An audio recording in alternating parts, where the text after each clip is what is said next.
Welcome to Onesies, a podcast of one season wonders, blunders, and occasional exceptions. My name's Andrew.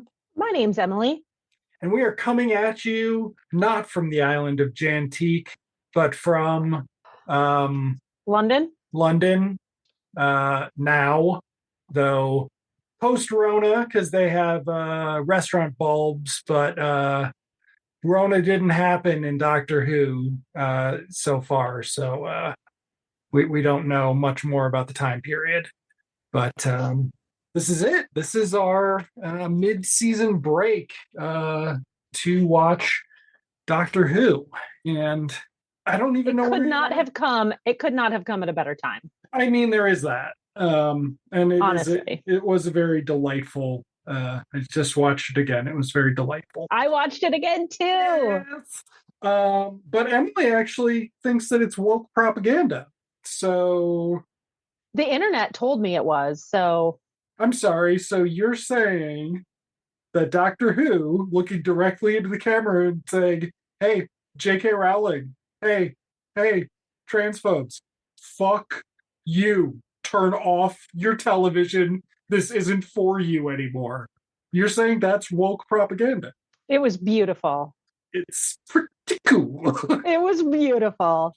So debating whether or not to say this, I can always cut it later. The first time I watched it, I did not think it was woke propaganda, but I thought the message was a little heavy-handed. And I thought, it's a little heavy-handed. But then I read online reviews that said essentially exactly what you said. You know, Doctor Who, Donna looking down the camera saying trans lives matter, and how to these trans folks that I follow, how meaningful that was for them. And I thought, let's let them have it. Let's let them have it. It's beautiful. It's in this terrible, terrible world where people are marginalized and people are literally killed. And especially in this country where there is a growing conservative effort to erase their experience, let's let this staring down the camera saying that trans lives matter happen. And then maybe in the future, in 10 years, it won't be such a big deal to have a trans actress on Doctor Who, to have them have storylines and lives that are on public display, just like everybody else. Maybe it won't be such a big deal in the future. This is the first step. So the second viewing, I was like, it's not even that bad. It's not even that bad. Like the heavy-handedness is what I meant. The heavy-handedness isn't even really that bad. And the story is so cute, and Donna is so lovely as a mother, and Sylvia's the grandmother, her little struggle, her little internal struggle. I don't know how to handle this situation. It was beautiful. It was beautiful, and I loved it, and it was so realistic, according to other reviews that I read. And Russell T Davies deserves all the props in the world for being able to, for one, being willing to write this story, and two, being willing to accept criticism, because I have seen him kind of step up to the plate and be like, all right, tell me how I could have done better. Tell me how we could have done better. So anyway. And that, of course, comes as currently Marvel is throwing the Black woman director of the Marvels under the bus, saying she's incompetent, things like that. And it's just, what's also interesting about this is when, so Donna and David Tennant. So David Tennant and Catherine Tate were on Doctor Who back in 2008 or something, right? Yeah, it was a while ago. We didn't prepare. Let's see. I mean, they keep saying 15 years. We didn't. They keep saying 15 years. Here we go. That was season. So complicated to find this on Wikipedia. I'm sorry. Was that season? No, Donna was only on a season. She was only on one season. Jeez Christ. So that was series 4 of the new series. So that was 2008. And basically what we saw, because we met Donna before, but she was kind of... It was a Christmas special, And so it was a one-off. Most of the Christmas specials, most are just one-offs. Right. And she was kind of flaky. And so she couldn't get her life together. And so what we got to see was her sort of not just become a fuller person, but we got to see her become the first female doctor, someone that with those capabilities. Yeah. And so then it being Doctor Who, they brain wiped her, and her last appearance was in an episode in a special where David Tennant had an adventure with her grandfather, and they like waved at her from across the thing, and we're like, oh, she used to be on this show. Sorry you brainwashed her. She was so much cooler before, or some shit like that. So in the interim, we've had a female Doctor Who. Mm-hmm. We have had the implication of other female Doctor Who's, and the show has gotten less, how to put it, anti-inclusive, not anti-diverse, but anti-inclusive, which is best characterized by this episode where Freema, Martha Jones, goes back in time somewhere with Doctor Who and is like, I'm not really comfortable hanging out with you. I'm a black person. And he's like, Yeah. it's always fine for me. And she's just like, dude, did you just say that? Are we, is the seat over? What the fuck? Where's the follow-up to this? And there's never any follow-up. That happens a couple of times with her. Yeah. And so, yeah. Peter Capaldi's era really like helped with that a little bit too. And then the female doctor. And so now when we're approaching this, they're not just talking about Doctor Who and the potential for like a non-binary Time Lord. They're also sort of discussing, the spectrum with male and female doctors, as with Donna as the female Time Lord and then the Doctor. And so they do quite a bit, and it feels like they put their work into it. The only thing that on my second viewing I have a problem with is they didn't need to do the bullying. This was addressed in a Radio Times interview. Somebody asked him, so if you haven't watched the show, go watch it, first of all. Yeah, we're going to spoil everything. Yeah. The character of Rose Noble, played by a trans actress, is dead named. The character is dead named by bullies in the street. And there was a question of whether or not that was necessary. And this is the interview that I read in like the Radio Times or something, where Russell T Davies says, I'm willing to learn.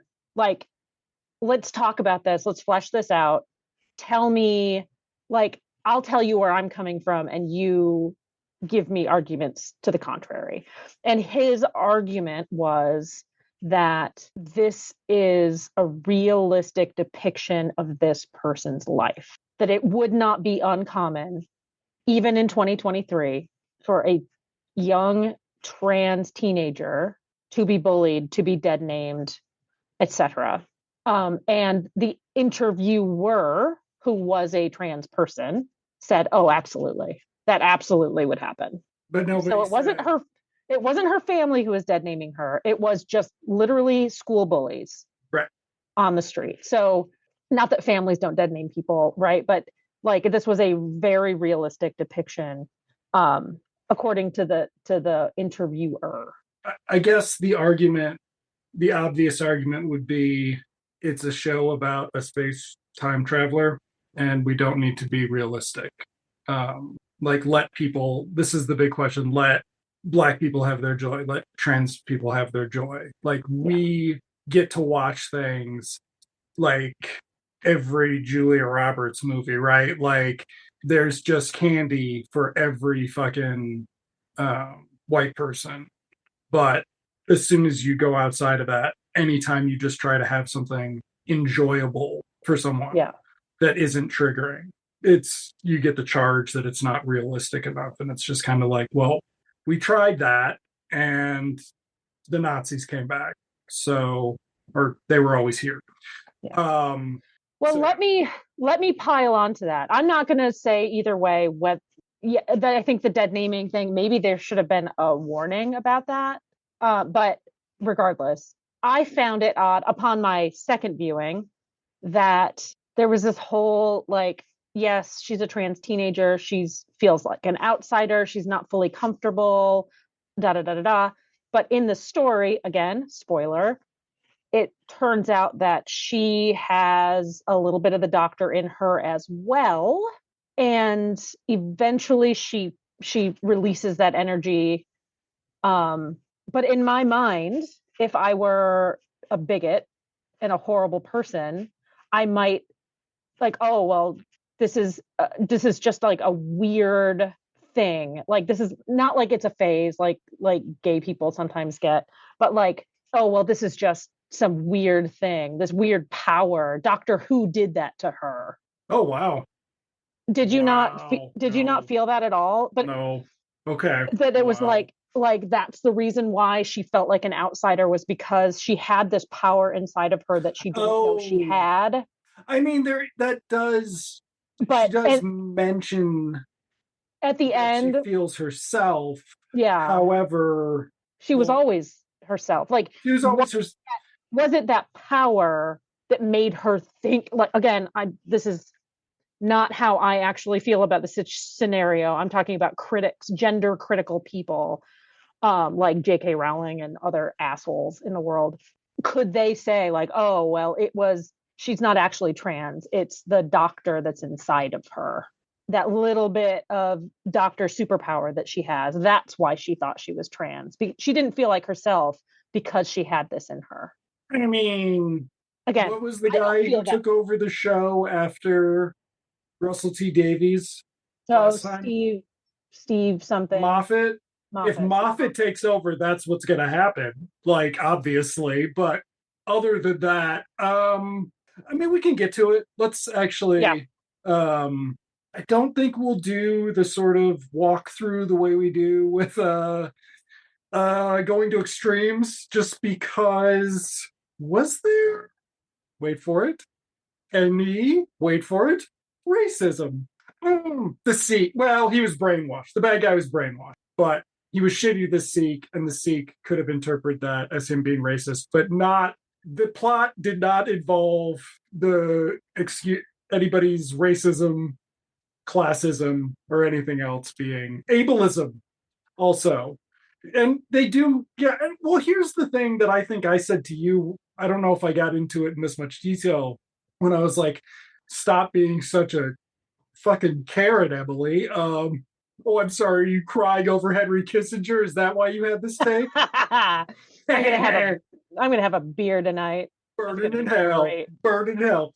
Emily's got her hair back just like Nancy Reagan does right now down there in hell. What's up? Oh, being like, you're not seeing this right now, Roddy. Eat some fucking, what did he eat? M&M's? You know what? I have not been this happy about somebody's death since Ronald Reagan died. Honestly, It's hard. It's hard to be this happy. I mean, it's nice. It is it's nice. Um, it is really nice. And also, I saw Biden's mealy mouth statement today, I didn't. and Not he's interested. just like, he was a state leader who was influential, and I met him. Condolences to his family, and it's just like he's like, because yeah. Anyway, they know that they're pushing a line that you know. Okay, so the episode opens with the doctor, David Tennant. Uh, Oh, it's this talking head sort of it's exposition Talking dump. Heads Yeah, exposition where he's talking into the camera from a standing shot. Donna Noble's sitting in her kitchen talking to the camera. And it's from her perspective that she feels like something is missing in her life. And so, one of the things I loved about this episode, and that terrified me when you weren't as bullish, was that Catherine Tate has an amazing fucking episode here. Just like yeah, so good. And I mean, it's not like they're not laying on the heartstrings. This is the first episode of Doctor Who since it has been taken from the BBC and it has been packaged into some sort of a like limited liability concern where they can sort of try to franchise Doctor Who in a way that BBC never could. It is airing on Disney Plus here. It has Disney Plus money. This is the best special effects the show's ever had. So we, but it's still very Doctor Who, which is nice. Very, which is nice, but it's also, I have my issues with it, which we can talk about. All the fake science stuff, like, I in no way, shape, and form wanted Donna to die, and that was the only outcome. But then they just like plugged something in and made it okay, like made her not die. It was just some little like, oh, there's this caveat, ding, it's gone, and that type of thing bothers me, but I still had a hell of a good time watching the show. We'll get to it. Okay. So he talks about how he can never see Donna again because she'll die. We get some clips of the old show. I believe there's a Wilf clip. Calm down. You're just going to be bawling for his episode, aren't you? Okay. Yes. All right. So, Doctor's then in London. He's looking around. He sees the Rona restaurant pods. Then he sees somebody with boxes toppling. Runs over, saves the boxes from toppling, and it's done. So we are now getting a Hallmark movie meet cute at the beginning of this, and his response is to pile the boxes back on, make a beeline. It was so cute. Yeah. And so she's like, come back and help. And then she's like, these aren't even mine. These are my daughters. And there's she starts calling for her daughter, Rose. Yes. The Doctor is shocked because. And we get the what bit. What? The what? What is this what bit? Is the what bit? That's historical, right? That was in another David Tennant one. Yeah, I mean, that's something that he did. But he's concerned because obviously, famously, the first companion at the renewal of the show was Rose Tyler, and they had a love story. It was beautiful and tragic, and I loved it. And so he is confused because in the exposition dump in the beginning, he talks about how things are happening in the universe and he's being drawn back to Donna for some reason. And so when he hears Rose's name, he's thinking, oh God, because Rose came back with Donna before, whatever. And so he's thinking this is an addition to Donna. Rose is going to somehow come back too. And maybe that's what they wanted. Maybe they wanted us to think that Rose was coming back too. That Billie Piper was going to turn a corner. Yeah. I don't know. I think it was just the what bit. I think it was just a way of making David Tennant really cute. Because we also have to discuss that aspect of the show. David Tennant was the most popular of the new Doctors, but he hasn't been the new Doctor since in 2008 or maybe 2010 or whatever. Because they kept coming. He came back for specials, but then he also appeared on another special, didn't he? Day of the Doctor, I think. Yeah. And so, okay. I've got to just assume anybody listening to this is familiar with this fucking show because it's nonsense. Like trying to explain continuity. Trying to make sense of it all is just really hard. Especially when they usually start a season going like, well, we're now locked in this time bubble, so nobody can interfere or some shit. It's just nonsense. Can I say this really quickly? I think I'm slightly more familiar with Doctor Who than you are. Yes. But as a woman on the internet, I am not going to correct you because I want people coming for you if you get something wrong, like women on the internet. I just want you to have that experience. Okay. Well, anyway, Donna fixes up the box. Doctor meets Rose, and a spaceship crashes, and Donna misses it. And we will discover very quickly, because Star Beast has a great 3-act structure. for an hour long, just like Yeah.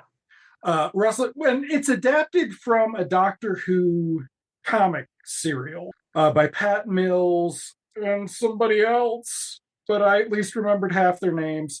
The artist, I forgot the artist's name, Yeah. which is a bastard move because I actually know who that artist is. Dave Gibbons. Dave Gibbons, Dave Watchman Gibbons. Yeah. So anyway, but it's obviously a different Doctor. Obviously, there's not a Donna story. I assume the alien shows up and we have the arc with the alien, and then it's gone. And they tacked they expanded with the rest of the material. Okay, Yeah. so Donna misses the spaceship because Donna misses everything. Donna does, we find out later because her mom Sylvia returns to the show and is delightful. And we find out that Wilf always used to talk about spaceships and shit because that's another thing with Doctor Who. We are now in a reality where aliens existed in London before. I I don't know if you'll correct me, but I'm pretty sure they retconned that out that humans don't know that aliens exist again. But the last time we saw Wilf, I mean, Wilf was like centrally involved in this whole thing. So before Wilf was introduced to Doctor Who, Wilf was a stargazer, and he would, I think he maybe had some kooky old man ideas about aliens, but then he met the Doctor and they went on an adventure. So Wilf knows about aliens. The retconning, there have been several attempts throughout the series, the new series, to establish that. And I think the most recent one was when Martha's finale.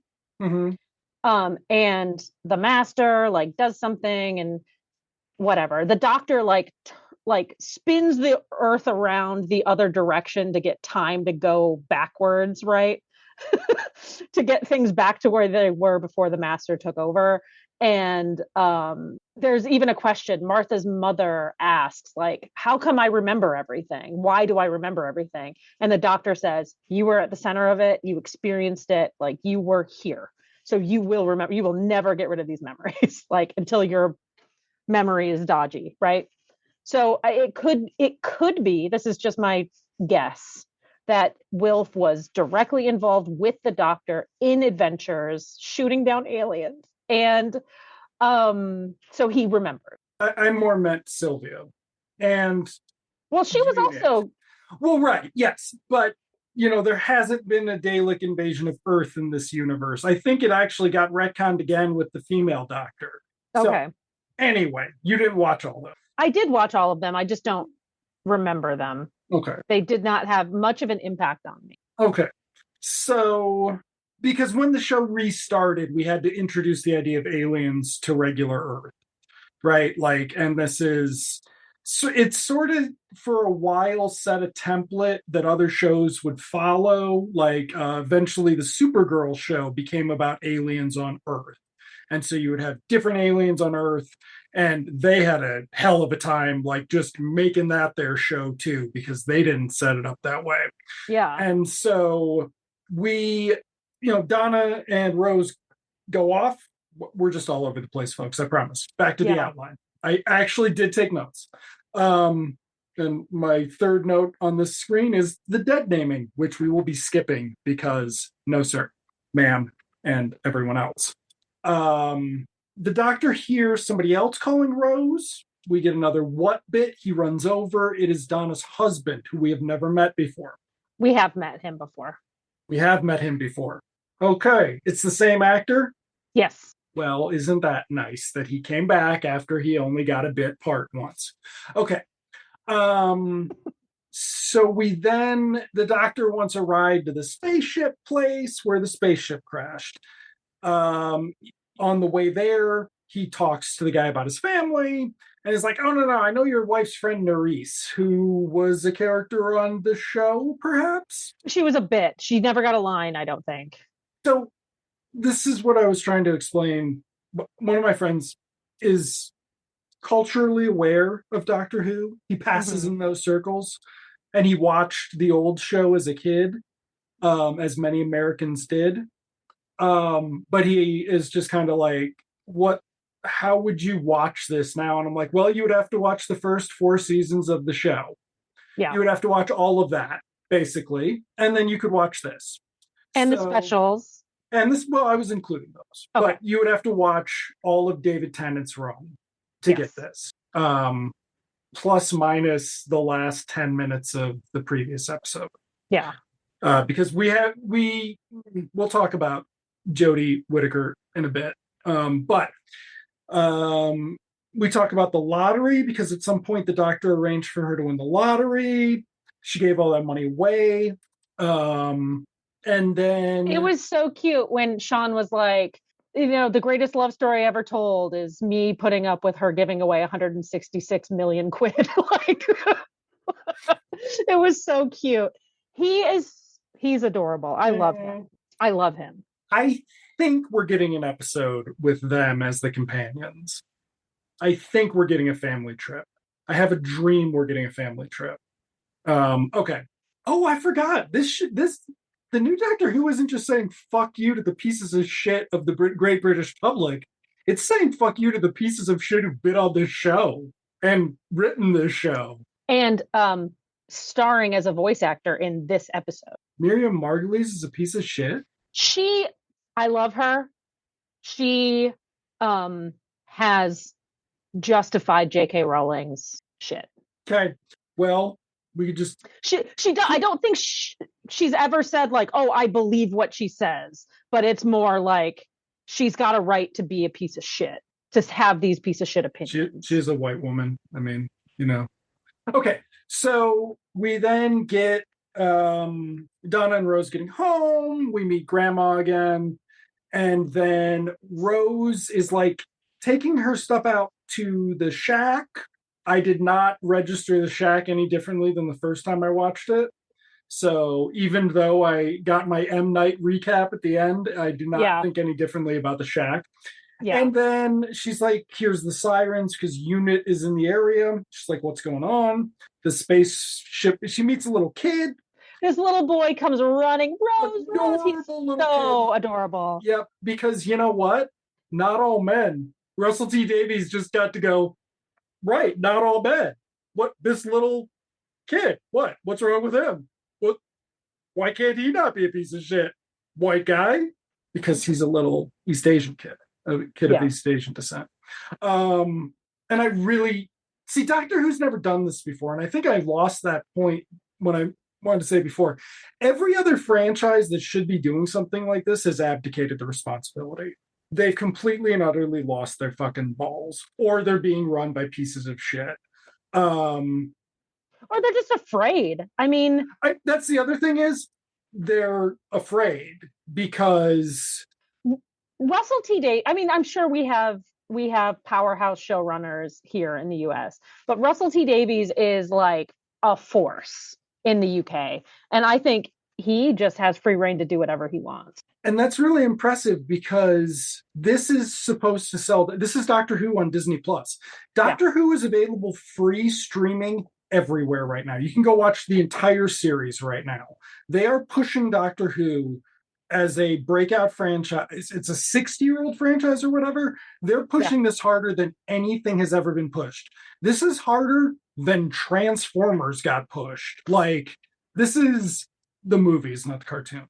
But like, they're trying to make this a franchise brand right now. They're putting everything into it because the reality is you can probably do it for $10 million on the outside and do something really impressive. So Rose goes and watches there's an escape pod in the middle of a field, and the kid's like, oh my God, the door's open, somebody's escaped. And she's like, I'm gonna go grab my phone. And she turns back around to go down an alley and stumbles upon the something rustling in a garbage can and pulls the trash away. And there's this adorable little Furby looking motherfucker just meeping around. Meep, meep, meep, meep, meep, meep. Meep. And it turns out it's the Meep, voiced by Miriam Margolyes, who can also speak English Yep. and immediately starts speaking Yep. English with Rose. Yep. And Rose is trying to take care of it, ask it questions. It's ET. Um, We're yeah. getting ET. Yes. It's very To ET. the point they do the ET in the head stuffed animals. Yeah, oh yeah. Because Doctor Who shamelessly rips off American sci-fi to the point that they once had an episode where they find the devil in the middle of the planet, and I'm sitting there going, "It's Star Trek 5." And they look at each other and they're like, "Well, Spock," and I'm like, "He just fucking called him Spock because it's Star Trek 5." They literally just stole the And they do this. script. They did this with something else. Like there was some popular sci-fi movie, and so they just. It was like the Star Wars comeback. They did something for Force Awakens in one of them, and it's just like, yeah, they're just shameless because Great. the British people hate Americans, so they don't mind. Like the British people are like, "Fuck yeah," like it belongs to us. Now We don't want to be the bad guys anymore in all of the American sci-fi franchises. So, but yeah, so it's very ET, and so everything's happening very fast right now. The Doctor has not even met the scientist lady, but we are about to get there because he is poking around at the crash site, which is a metalworks. Oh, also, there are giant space monsters hunting the meep. Hunting the meep. We discover, and this is my note on the third viewing. The last note that I have: appearances are deceiving, which I took as some sort of like metaphor for the whole trans thing. Like maybe I don't know. It was just something I noticed. I mean, and that is true, but also, I mean, that's kind of. I don't know. Actually, when you think about it, that's like a sneaky thing. Well, no, their appearances are deceiving to the audience who assumes this. However, dude could have been like, "What's up? Not gonna kill you, little Earth boy," because it's the little friend who. Yes. He's so cute. He's so cute. We will see him a couple more times. He witnesses these things. He's adorable. He's so fun. The space aliens kind of look like the invaders from Mars on the poster. It's very 70s British sci-fi. It's not so the previous Doctor Who showrunner Chris Chibnall also did 70s British sci-fi stuff without improving it at all, including the materials the costumes were made out of. This is like a very like they're silly bug-eyed aliens from the 50s, but it's Zorak. Like, it's Zorak from Space Ghost. Okay. Coast to coast. Okay, so we then cut to the crash site. The Doctor's looking around, and somebody approaches him and is like, "What's up, Doctor?" And he's like, "Oh my goodness, how do you know that's me?" And she's like, "I'm unit scientific specialist number 56." And I'm like, he's like, "I was number 1." And she's like, "You look more like number 2 to me, Matt Smith." Ooh, really? No, we're not going to do Matt Smith jokes. Okay, everybody, you didn't get to hear this, I'll bet. Don't ruin it. Don't piss on my glee. David Tennant's back and his hair is better than ever. It's really good hair. Looks like fucking Woody Woodpecker right there. Okay. And he's like, so they have this like heart to heart, right? Yeah. He's just kind of like, she's like, "So you're back?" And he's like, "Well, here's the weird thing. I, am back, but I have just been a lady, a Scotsman, a man in a bow tie. A man in a bow tie. And then I was me before." And she's like, "Well, you don't do repeats." And it's like, he's like, "I know." So I pulled up the Wikipedia page as we started recording, and he's listed as the 14th Doctor, not the 10th Doctor. So I wonder, because there are little personality traits that are different that he calls out that are different. I wonder what that's going to mean. Yeah. Anyway, sorry. I just thought that was interesting. Yeah. And he's listed as this actually comes up here. Because he's like, I'm talking about my friend Donna. I can't ever see her again. She was a Time Lord. She's great, awesome. She had to save the universe, but to do that, I had to brainwash her. Blah blah blah. Puny human brain can't handle this. And he's like, I absolutely love her. And he's like, oh, do I say things like that now? And the scientist lady's like, I cried. oh, yeah. I mean, I don't know if I cried this time. The first time I was verklempt. This time I tear up during Catherine Noble's scenes with mom, and then the end just was just, and that's why they get away with the thing you don't like is because you're still fucking crying, so it doesn't matter. Yeah. Anything that I've complained about, the heavy-handedness, whatever, the fake science, any of that stuff I don't like is completely erased by the fact that I love these human emotions, these human characters, and I just love it. Everything. Everything else can go away. I can excuse anything, just about, because I love these characters so much. And so we get this. So Russell T Davies also has these great trailer lines in here. I don't know if I watched the preview for this. I might have not watched the preview for this just because I knew it was what it was going to be and what I just wanted it. I wanted the meal, not the appetizer or teaser. I didn't want to watch the commercial for the food, basically. But there's this great line where he's like, the universe is turning around her again. And it's just like, there's lines like that where it's like the destiny of the stars and shit. But then there's and it's calling back to previous storylines, where so anybody who is a fan who's watching it because of the Doctor and Donna together can be like, oh my God, have that little tingle. And so we then cut to the Meep in Rose's shack playing with the stuffed animals.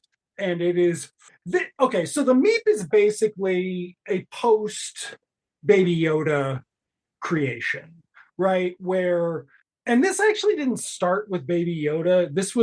I believe this was on Legends of Tomorrow first on the CW, where you just lean into something really fucking cute. You don't. Gizmo's 84 though. And Gizmo fizzled in 90, and Legends of Tomorrow was like 2015. They just had something really cute on there and they just leaned into it. But this is a very post Baby Yoda cute type thing. So he's like, oh, why don't you talk, little things? The Meep loves you. He wants you to be your friend. Because the Meep is just all heart. And Rose has a conversation about how, the Meep's the last of its kind or something, and Rose feels very lonely. Which would have played, I think it would have played nicer without the dead name. Okay. Another thing, though, the actress playing Rose isn't great. She's fine. Doctor Who's got a lot of bad actors, usually not here, but usually Doctor Who's got a lot of bad performances. I have probably written 7,500 words about how bad Alex Kingston was, right? Like, whatever, dude, whatever. I hate her. Beverly. Oh, you do? Okay, thank you. Thank you. Just like that, Rob Lowe. Just fuck them both. Okay. You were about to go off on a tangent, and I was like, nope, I got to stop him. Okay. I agree. She's terrible. Okay. So it's like you don't want to give Rose too much to do, right? Like, this is a big part. Being able to cast somebody who can do everything their first time out is very difficult. And you see that with TV a lot. Like, people get better over time. I couldn't stand Karen Gillingham either. And then I really like her now. Like, I mean, with a lot of asterisks on that, I like 2 or 3 of the things she's done lately. Anyway, so giving this actress kind of too much is kind of crappy. It makes up for it at the end because she gets to look at the camera and say, fuck you, who's Doctor Who now? Right? Like, so that is a very empowering moment. Absolutely. Very powerful. Okay, so Donna comes in. Long story short, she finds out the Meep. She's like, what the fuck? Aliens are real. Everybody's been telling me aliens aren't real, but they are. Goes into the house. She's like, Mom, fucking alien. The Meep is hanging onto her leg, going, "Please, pretty lady, please help me." It was so funny, but well, never mind. And to which Donna says, "Get off of me, you space rat." Yeah. The doctor has arrived. He's looking through the door. We're talking He sees faster. Sylvia. He's like, "Hey, Sylvia, let me He's in. like, Let me "Get in." the fuck out of my house." She, the doctor, especially this new doctor, the new series since 2005, and his interaction with the parents of his companions is one of my favorite things in the world. And Sylvia is just, mwah, she's just perfect. I miss Martha's mom so much. She was so good. So that I should mean, be a you were fucking talking about bad acting. She's so good. She's incredible. Anyway, okay. So so Sylvia's like, get out of here. If she sees you, she'll die. and he's like, "I know, but if I can do something about the space alien that's right there." Yeah. They get in, they're yelling at each other, like, "We just saw you." Blood. Who is this person? You obviously know him, Mom. Dad comes in, he's like, "What the fuck's going on, everybody?" Great comic So timing. cute. Sean is like, he's like, something smells good. He comes into chaos and he just stops and he's like, something smells good. And Sylvia, perfect comic timing, tuna madras. It was so funny. Meep. Yeah. Meep, meep, meep, And meep. then they're like, "Who is this guy? Who is the doctor?" And he's like, "I'm that friend." And Sean's like, "He's that friend of Nerese's." And it's like, Donna and Nerese are on the outs right now. Donna wants They've always been on the outs. Okay. Wants to sell Mad Paddington on the internet to make some money. Mad Paddington was so great. We get into some confusion about where Wilf is. It's a very heart-rending moment where the doctor thinks he has passed.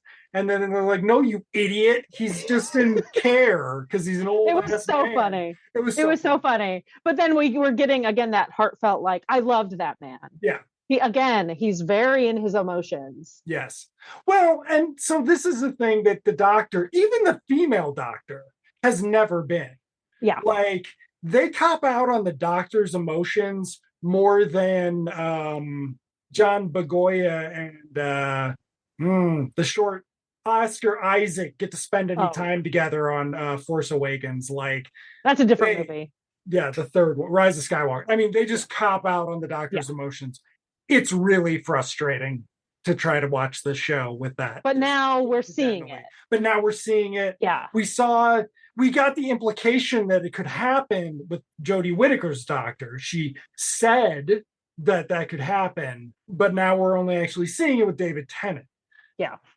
Okay.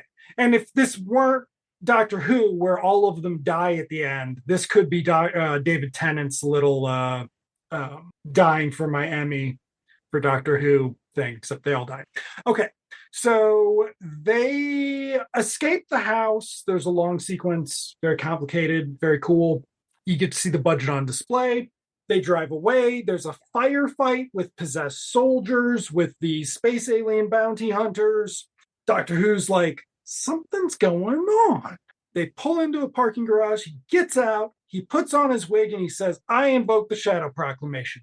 The Shadow Proclamation was a bit that was used. Did Christopher Eccleston use it? I think so. Yeah. Then they stopped using it. But basically, it was like the intergalactic court thing. He has a wig, right? Like, well, he probably doesn't have to, but he does. And he invokes the Shadow Proclamation. He questions the bounty hunters who are like, "That's not a cute little motherfucker. It's a psycho crazy killer who eats people." Anyway, and then meanwhile, the family's watching all this. Donna is showing a lot of interest in this. Yeah. We'll get reaction shots to Mom not liking that.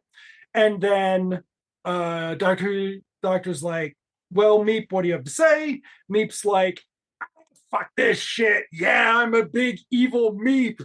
And bam, bam. And he kills the bounty hunters. He's like, "I don't stun." And it's great. It's hilarious. Yeah. So the soldiers arrive, brainwashed by the Meep. Doctor convinces the Meep to take them all hostage, and then They're in the back of a truck.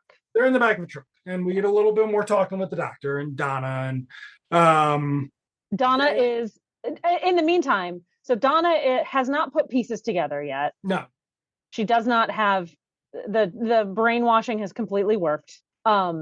But she knows that something is. She's smart enough to know that something is happening. And this is the scene where she asks Sylvia, like, "Do you know him? It seems like you know him." And she is being like the loveliest, most protective mother bear to her daughter. It's adorable and it's super sweet. And all she wants to know is who this guy is and why when he's around there's danger. Like she seems to be blaming him, which is a running gag. We saw that with Martha's mom, actually, was sort of by the master's people brainwashed into thinking that, oh, this guy, the doctor, have you noticed whenever he's around bad things happen?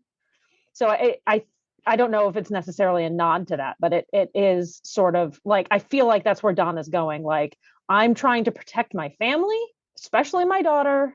Who are you? Tell me what's happening. And of course, the doctor can't. And he uses one of his old one-liners, like, oh, I'm just passing through. Like, you don't know, like, I'm just passing through, because he can't reveal his name or his identity for some reason. there is then an interchange. He asks her why she gave away her money. Oh, And yeah. yes, and she's like, I gave it away because I felt like it was the sort of thing he would do. And it's just like really quiet and really quick. And he's like, who? And mom is like, holy shit. No, nobody asks who. It's Nobody just asks who. left Okay. lingering out there. There's not even really knowing glances. No, because only mom knows. That's the Yeah, thing is Sean Sean and doesn't know. Rose don't know. But then they're gonna basically the Meep spaceship is gonna burn up London. Whatever power source it uses, it needs to burn up the entire city of London and its 9 million inhabitants to do that. And so Doctor's got to save the day. They get the family gets to safety with help from the Science unit, science lady.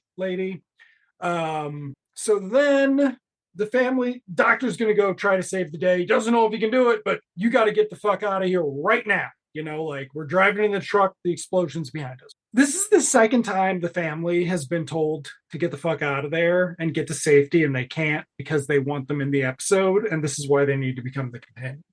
Okay. Yeah. So Donna's like, I'm not going with you, gives Rose a big hug, says the doctor get her 10 miles out of town. Yeah. Doctor needs to save the city, and I'm going to help him. Runs off. Again, left unspoken is that she calls him the doctor. No, until later, Sylvia says, Mom, that's right away. Oh, is it right away? Yeah. I don't know why I thought it was. The elevator's closing, and Mom's like, she called him the doctor, which means her brain's going to explode. Okay. And so she gets into the cockpit. We're intercut with the Meep being evil in the control room, and it's awesome. They're in the fucking, they're in the warp core reactor. Wall comes down, they're split. Doctor's like, I can't ask you to help because it's going to turn on your brain. Don't even look at me while I'm doing these things. And she's like, I need to help him. And he's like, they've got 2 minutes and 30 seconds left.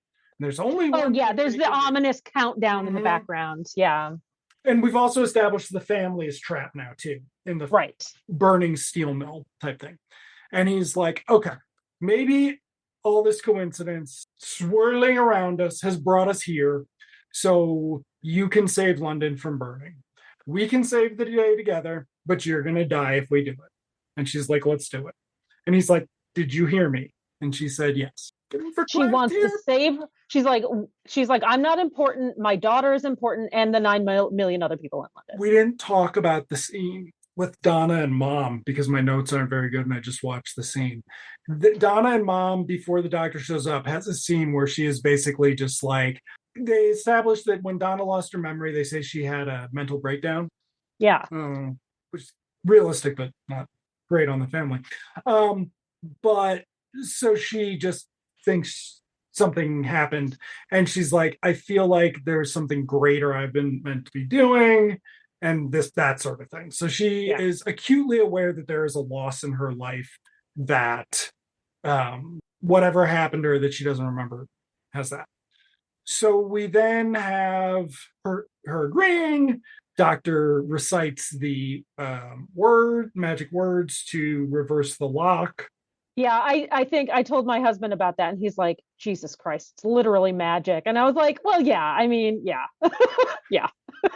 The So meat there's a said, string of like, I don't know, a dozen words that the doctor says, and he gets to about like the ninth, and like Donna's eyes get big and she starts reciting the words along with him. And then boom, all the Time Lord energy comes out of her, and she becomes the Dr. Donna, and it is beautiful. She gets and all sassy immediately, which is great. talks about how she's an idiot who gave all of her money away She's because like, she I did it because, like, and she uses again the fake science. Like, there was this memory loop thing happening, and I was as soft as you and gave all of my money away. It was so funny. they reversed this launch sequence, Right. saving the day. Luckily, even though these London streets have been splitting in half with lava, that all sealed back up again Yeah. because Because that's it's how. Doctor Who. Because science. Thank Duh. you. Duh. Do your research. It's Um, hot. So all that asphalt just resealed, right? exactly. Yeah. It's like a miniature time machine. They're reversing. It's easier to reverse the flow of time on a limited scale than it is to rebuild a bunch of shit. Like, think about it. Yeah. Think about it. Yeah. Except that's how I'm going to get my hair back. Okay. So, Donna collapses. Doctor's like, you saved them all. Rose is safe. Everybody's safe. And Donna's like, oh, why did that face come Wait, back? wait. You missed the most important part. As they are doing all the fake science stuff and flipping all the switches, turning the lights on, she says, how long do I have to live? He says, 55 seconds. She shuts off all the controllers and she's like, best 55 seconds of my life. I cried. I cried. So good. Okay. Oh, sorry. So So, everything seals up. There, the divider between them somehow goes away, right? yeah. And And Donna falls into his arms. Oh, And then the bad guys come in. The Meep's like, you, I'm going to nuke the planet. But then somebody starts flipping switches. Things, fake science gets spoken about. and And the effect that we see in the eyes of these hypnotized soldiers kind of comes pouring out of them, and they come back to normal, and they're like, what's happening? What am I doing? and Rose has reversed or has turned off the brainwashing shit. And so And my favorite thing, this is my favorite trope in these Doctor Who episodes, is when there just happens to be like a microphone where she can communicate with any room on the ship. And so she's like, Mom, Doctor, everything's okay. You can come up now. I loved that. we also get a big what sequence. The Meep says Oh, what, yeah. I think. Everybody says what, ending with Donna waking up and being like, what? It was so great. She's not dead. She's not Why dead. isn't she dead? Because she had a kid passing on some of that Time Lord energy. Now, I'm just saying, okay, This well, is the type of fake science stuff that I hate. But again, I don't care as right. much as I love the characters. So, the meta crisis, I think The is what meta it's called. crisis. Yeah. The meta crisis has been passed down. Donna's like, oh, that's why her shed is a TARDIS. That's why she named herself Rose. That's why the toys are, Resemble aliens that we've encountered in the past. Yeah. though not the Dalek. The Dalek's a cookie monster with a googly eye on it. Yeah. It's a one-eyed cookie monster, and they're like, it's the Dalek. And I'm like, is it? The other ones are all like super on point. The Dalek one, I'm like, no, it's a cookie monster. What are you guys talking about? Everybody comes in, Sean and Sylvia, like, how's it going? Doctor's like, see, Sylvia, everything's fine now. And she's like, Oh, and she says, my father would approve. I have no bigger compliment. And I was like, oh God. I was So sad we didn't see Wilf. So unit lady comes in, there's like jammy and jam on toast. Meep's like, I'm gonna still do this. Doctor ejects the Meep, they capture him. Cut to the Meep and the bounty hunter aliens, who aren't bounty hunters, they're the whatever. They're gonna take him away, and they're like, and the Meep's like, one last thing, Doctor. It's weird that there's a two-hearted creature on this planet. Maybe I'll tell my boss about it. Maybe I'll tell the boss. Master. Hank, you think it might be the master? It's not the master. You don't. It's not. It's totally. Celestial Toy Maker. Duh. Is that another one? Yeah. Oh. It's not a. I don't think it's a Time Lord. Okay. I don't remember. It's an old enemy, but it's never mind. Okay. We'll talk about it soon enough. Okay. And so they say, and Doctor's like, this was very cryptic. I hate it when these are cryptic, which is a joke because this is also how Russell T Davies had ended some other episodes. Infamously, Red Wolf, the name of his production company too. And I think Bad Wolf, whatever. That like showed up the whole time in season 1. And but by showed up, I mean by episode 4 of 10, somebody turned to somebody else and said, the Bad Wolf tie-ins coming at the end of the episode, end of the season. You have to wait a few more episodes for Bad Wolf, but look for the graffiti. And it's just like, it was that overt. So there's a lot of that in this too, of like really obvious things that are going to come back. Not excited about it. I mean, it's fine. It'll be fine. I am excited about it because it's Doctor Who, it's Doctor and Donna, and I love them. And we're going to see Wilf eventually, and I'm happy. So this is where we get the other scene where Doctor's like, we got to figure out 2 people in meta crisis. And they're just like, or Doctor Who, or the Doctor, the male Doctor, we could just let that energy dissipate. We could just clear our chakras, and the energy dissipates beautifully. We get a shot of the science lady like blowing it away like it's smoke. It's cute. It's cute. That was cute. But they're like, if you were still a woman, you'd understand. And I was like, I kind of want a David Tennant, Jodie Whittaker.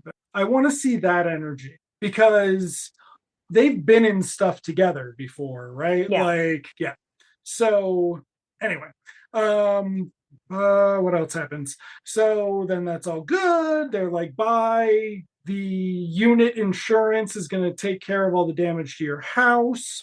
Yeah, what we missed talking about was that there was all this kind of complaining that Donna gave away the money. She bought the house, but now we can't keep it up. Yeah. So this is sort of resolving that storyline. Yeah. And so then they go to the TARDIS. They're like, okay, well, do you want to go for a trip? And Donna's like, I really think I should go for a trip. I got to do stuff here. Bringing up the other problem that I have with Doctor Who is we never see the companions, like, in theory, they're coming back right away, but they don't because the Doctor always fucks up time travel. Yeah. It's a weird, it's just like, we'll talk about it some other time. We don't have time. Okay. We'll have the opportunity to. And then he's like, well, what if we go see Wilf? And she's like, well, I can't say no to going to see Wilf. Let's go see Wilf. Mom, is that okay? Mom's like, no, something crazy is going to happen the second you get in there. And she's like, it'll be fine. Sean, can I go? But then Rose is like, oh, I want to go inside. And Donna's like, no, because you will end up on Mars with Chaucer and a robot shark. And that's actually happened, hasn't it? It was so funny. I loved that. Yeah. But so Donna's having the same response to Rose as Sylvia's having to Donna. Yes. It's very cute because we never saw Sylvia. We always saw Sylvia before as being very mean and judgmental about Donna and her life as a relative failure. She can't hold down a job. She can't keep a relationship, etc. So it's nice to see her being a protective mother in a sweet way and not in a nasty way. So then, oh yeah, so Donna's like, you don't care that I get in a box with another man, and Sean's like, not that one, and everybody's like, yeah, and David Tennant's like, David Tennant's like, what? what? It's so funny. It's like they've established time and time and time again in their full series together that there's no romantic inclination, and he's still offended. It's so funny. They introduced the new TARDIS, which I saw somebody Beautiful. talk about how it must be CG, but then David Tennant ran around a bunch of it, so it can't be. And so Disney gave him enough money to build a nice TARDIS, which we didn't get to see at the beginning, which makes no sense. Yeah. But it makes me wonder if there's going to be some limitation on the Jodie Whittaker stuff because it's from the BBC. Because Oh, we didn't see the interior of her TARDIS again. no. Before, it would make more sense if we saw the before and after.